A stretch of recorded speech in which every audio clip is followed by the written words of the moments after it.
ny mofinaina isan'andro atolotry ny mpitandrina rakotina valina maoly.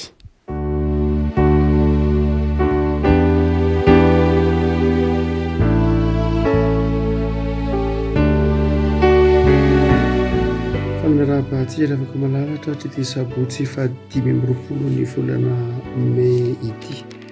Ny mofinaina voalahatra aotsika dia ny boky Ezekela mpaminany. Ezekela toko 7:30, Ezekela toko 7:30 andiny voalohany ka hatramin'ny 10. Ezekela toko 7:30 andiny voalohany ka hatramin'ny 10 vakitsika amin'ny anaran'i Jesosy. Tao amiko ny tanan'i Jehova ary ny fanahy no nitondran'i Jehova nivoaka dia napetrany teo amin'ny lohasaha feno taolana ary nitondray nandehandeha teny amin'ireo izy ary indreo betsaka dia betsaka teny amin'ny lohasaha ireo ary indreo maina dia maina ireo. Ary ho Jehova tamiko, ry zanak'olona, moa mety ho velona ihany va ireo taolana ireto? Ary hoy izaho, Jehova Tompo, ianao no mahalala. Ary hoy indray izy tamiko, maminy any amin'ireto taolana ireto ka ataovy aminy hoe, ry taola maina mihaino ny tenin'i Jehova. Izao no lazain'i Jehova Tompo amin'ireto taolana ireto. Indro asiako fofinaina ianareo ka ho velona, ary asiako ozatra ianareo ka hampaniriky nofo ary hosaronako hoditra ianareo ary asiako fofinaina ianareo ka ho velona, ka dia ho fantatrareo fa izaho ny Jehova.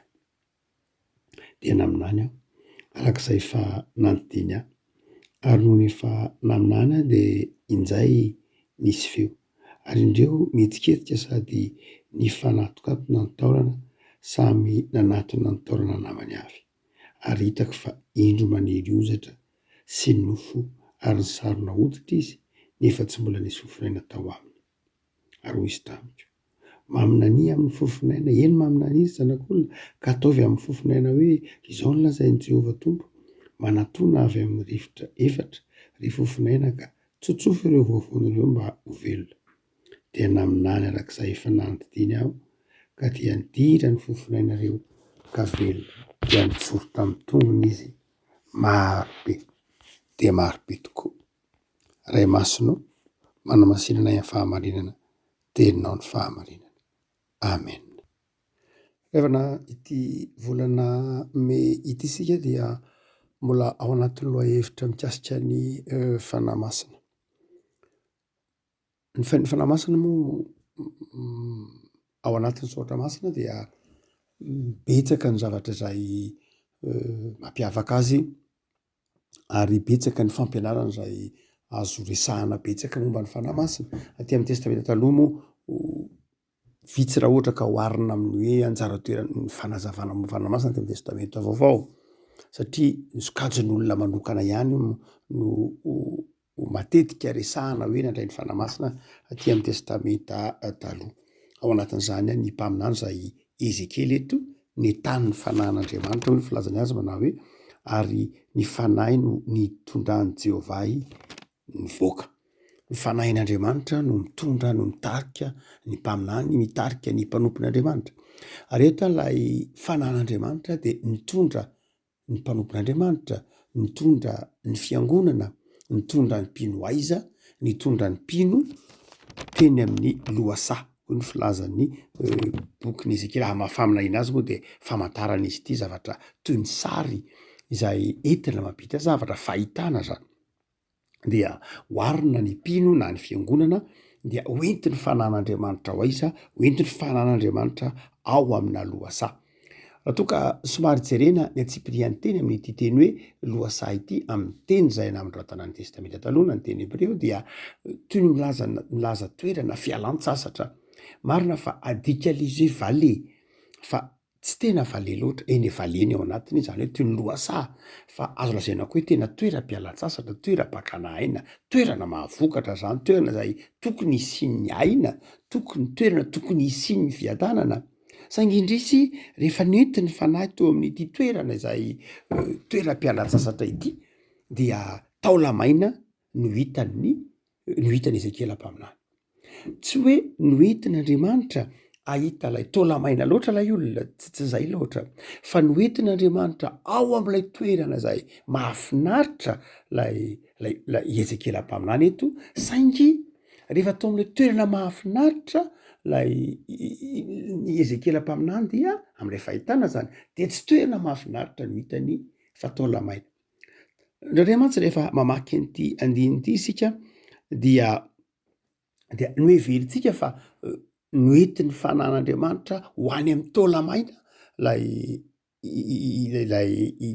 pahita zany ezekela mpaminany zany tsy mitondra ny olona ho any amin'ny fahafatesana mihitsy na hitodika any amin'ny fahafatesana mihitsy lay ny tompo eto ny fanahy eto fa noentin'andriamanitra ho ao am'ilay lohasaha mazava tsara io lay lohasaha zany io ny fanan'andriamanitra rehefa mitondra ny mpanompony tsy mitondra ny mpanompony ho any amin'ny fahafatesana fa mitondra ny mpanompony ho any amin'ilay lohasaha any am'ilay toerana mahafinaritra saingy rehefa tonga tany am'ilay toerana mahafinaritra izy dia tsy ilay toerana mahafinaritra no hitany fa indreo nisy tolamaina be deaibe azay sariny toy ny sarin'ny fiangonana eto am'izao tontolo zao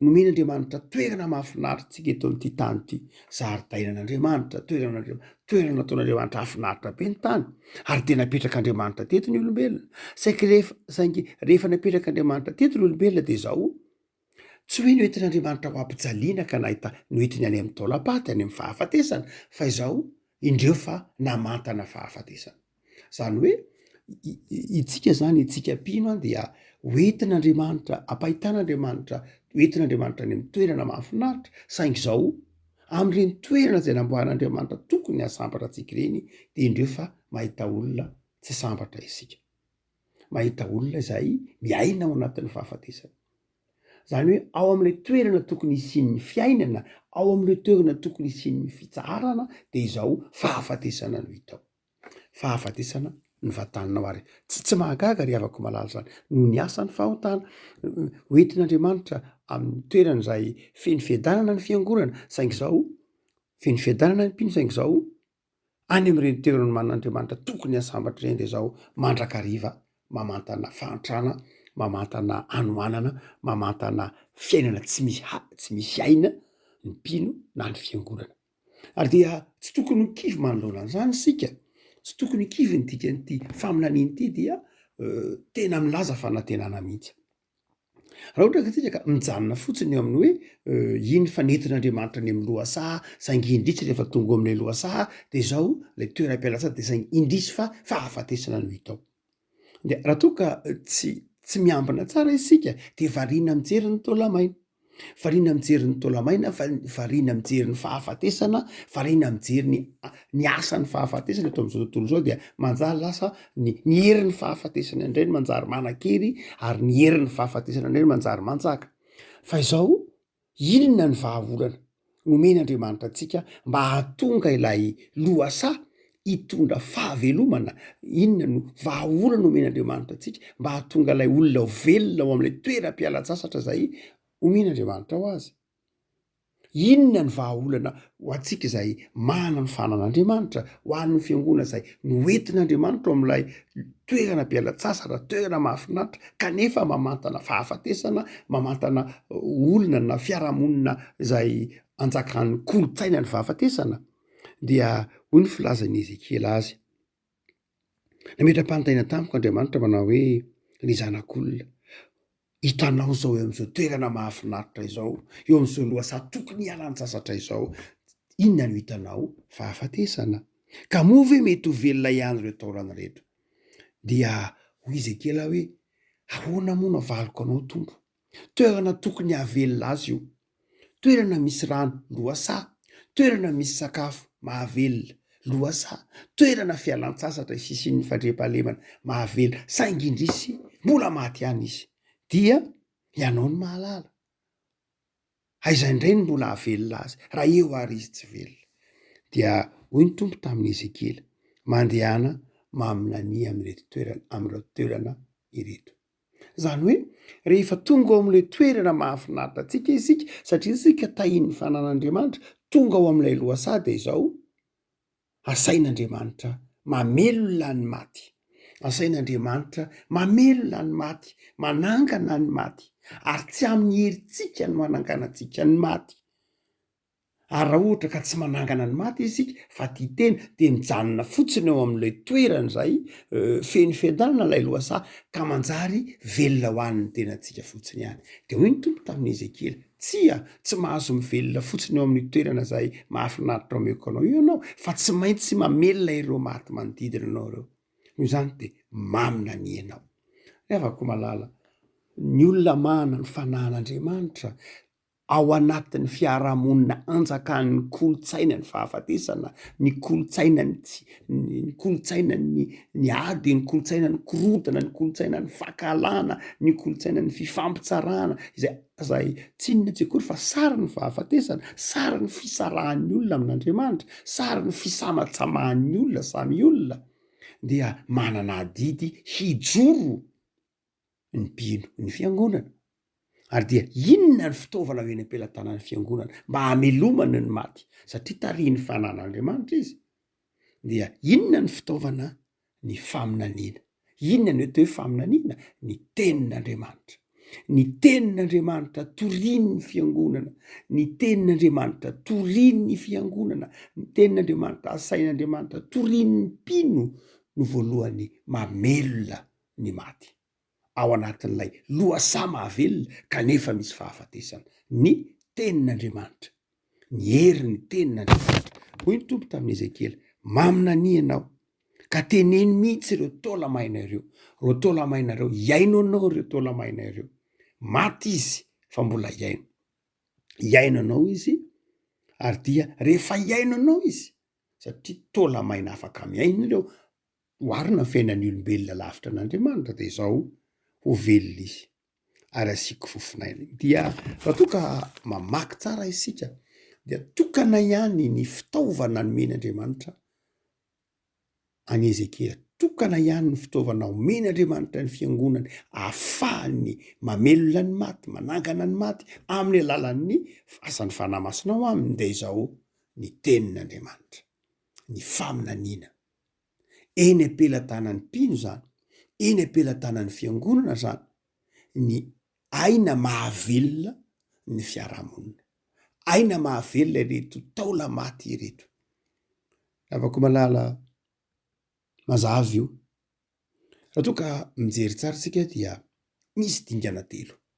Dingana voalohany de izao, rehefa maminany voalohany ilay mpaminany dia hoy izy manao hoe io fa hitsangana, ilay hitsangana hisinofo ilay taolamaina.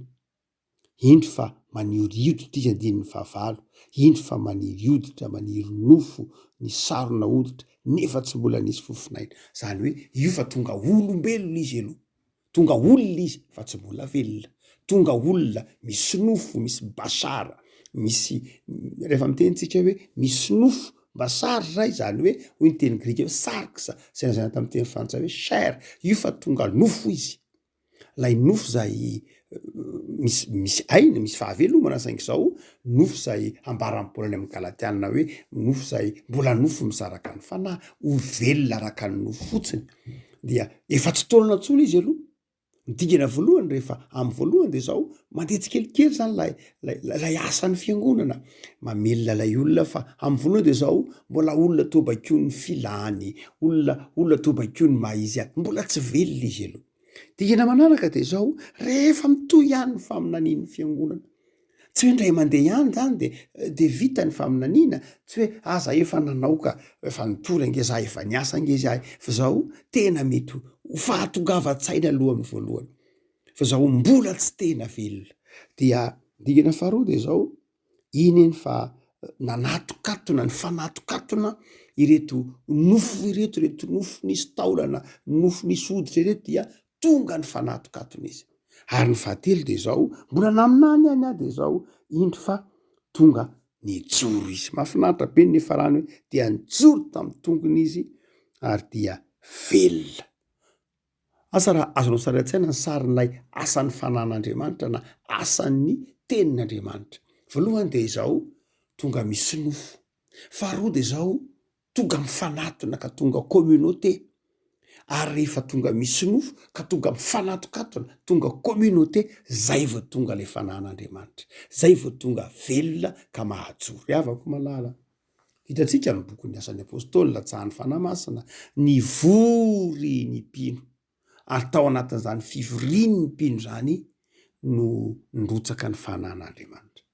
Hoe Ezekiela mpaminany manao hoe te nijoro tamin'ny tongony izy, raha oviana moa zany ry havako malala ireto taolamaina ireto no mijoro amin'ny tongony ka tsy midaraboka amin'ny tany, tsisy jerena, midaraboka amin'ny tany noho ny fantrana, midaraboka amin'ny tany noho ny herisetra, midaraboka amin'ny tany noho ny olam-piarahamonina, midaraboka amin'ny tany noho ny faharesena, fahakiviana, noho ny asan'ny faharatsiana, midaraboka amin'ny tany. Raha oviana io no mijoro, raha oviana io no mijoro, rehefa misy mpanompon'Andriamanitra manaiky hitory ny tenin'Andriamanitra, rehefa misy mpanompon'Andriamanitra manaiky haminany irain'Andriamanitra, hilaza manaiky hoentin'ny fanan'Andriamanitra, hilaza ny fiainana, dia misy tonga mijoro lay taolamaina, mijoro lay fahafatesana resy, dia tsy avy hatrany dia mijoro koa nefa izy fa manomboka tsikelikely,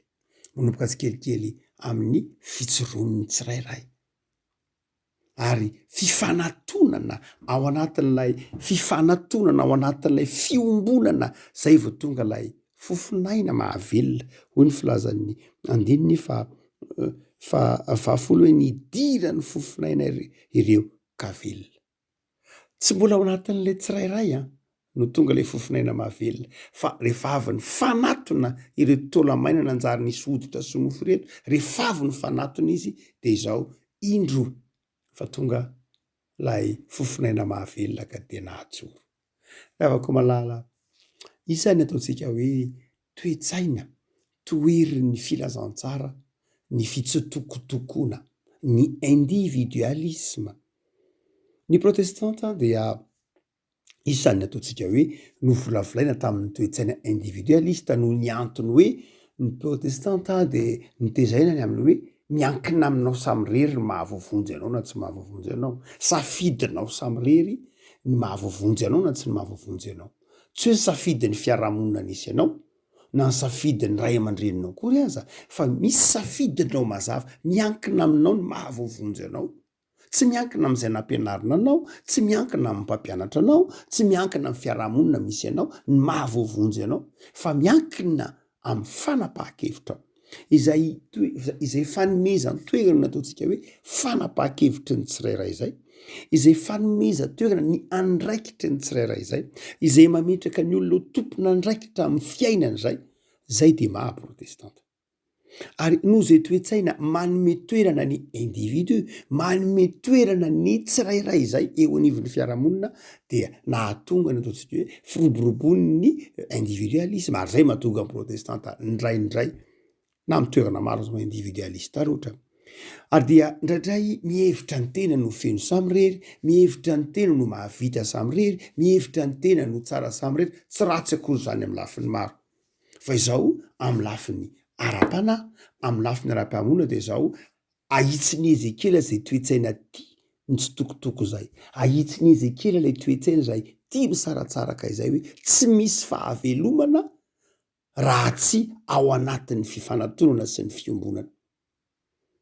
Velona araka ny nofo fotsiny ny olona raha ohatra ka velona ho an'ny tena ny samirery izy, fa rehefa toriana ny tenin'Andriamanitra, rehefa toriana ny faminaniana, dia mahatonga ireto taolamaina ireto miombona sy mifanakaiky, ary rehefa mifanakaiky izy, mijoro izy, zay ny mahatonga fahavelomana. Mampatsiaro ny tenin'ny Ntaolo malagasy hoe ny firaisan-kina nge no hery. Natakatafitra ny Ntaolo malagasy raha ny teny manao hoe ny firaisan-kina no hery, olona iray tsimba vahoaka, tondro-tokana tsy mahazo ao, dia ito ny tao amin'ny fanan'Andriamanitra, rehefa ny fanatokatona ireto taolamaina ireto ka niombona ny fanakaiky, dia tonga ilay fofinaina mahavelona, ary dia nijoro tamin'ny tongony izy. Havako maninona ny tsy mety mijoro ary reto taolamaina be dia be eto ambonin'ny tany reto, satria misaratsaraka izy, satria tsy mety iombona izy, satria tsy mety hiain'ny feon'Andriamanitra amin'ny alalan'ny faminaniana izy, satria koa tsy misy mety mitory ny fahamarina ny tenin'Andriamanitra. De izao na de eo anatin'ny loha mahavelona aza de izao eo ihany le fahafatesana. Afaka mitaona antsika ary andraindraikitra ny fanan'Andriamanitra.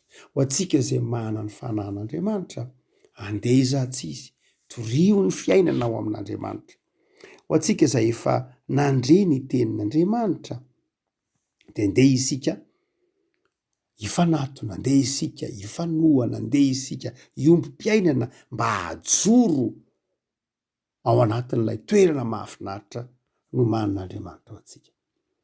Madagasikara afaka malala de isan'ny toerana mahafinaritra edena no mihin'Andriamanitra antsika, tsy manam-paharoa raha amin'ny lafin'ny biodiversité, amin'ny lafin'ny fahatsaran'ny mponina, ny toerana maro samihafa. Saingy izao hitatsika ny aloko ny fanatrana sy ny fahasahiranana etsero, de afaka malala hanaiky iray ny fanan'Andriamanitra isika mba hitory fahavelomana ka eto amin'ity tany mahafinaritra ity de izao ahita vahoaka ajoro, ahita fiarahamonina mijoro amin'ny tongony, ahita mpiarabelona mijoro amin'ny tongony, ahita mpiarabelona mivelona araka ny fofonain'Andriamanitra ary manana ny tenin'Andriamanitra.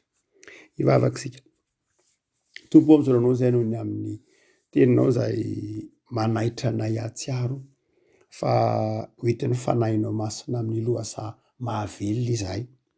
Saingy rehefa tonga amin'ny toerana zay no maninao ho mahafinaritra anay zay de ndraindray tompo sary-pahafatesana no hitanay, fiarahamonina mikorotana no hitanay, olam-piarahamonina no hitanay, fahafatesana azy no tazanay. Saingy mitonanay anao andraindraikitra hitory ny fiainanao aminao Andriamanitra, de omeo anay tompo ny fahasahiana hitory zany fiainany teninao zany mba hitondra aina vaovao ao amin'ny aloky ny fahafatesana. Meo anay ny herim-panahy tompo, meo anay ny fanahinao masina, ampitoerana ny fanahinao masina atao manjaka atao am-pony zany mba hanananay fiainana sy fahasahiana hijoro ho vavolombelon'ny filazantsaranao. Jereo mpitoro ny filazantsara ny fiangonanao, aza velanao kivy, aza velanao ketraka eo anatrehan'ny mbola mpiarahamonina ny fahasarotan-javatra. Jereo kosa tompo mba ampahirezo ireo reraka, ireo trotraka mba hahafahanay miaina ao anatin'ny lohasaam-pifaliana no maninao anay. Jereo marary, jereo manana orana. Misaorany amin'ity farany herinandro menao anay ity, mivavaka izahay ampahirezo tompo, amakivaky ny herinandro vaovao ho vavolombelon'ny fahatsaran'ny fiainana ao aminao Andriamanitra hatrany izay. Misaotra Jesosy. Amen.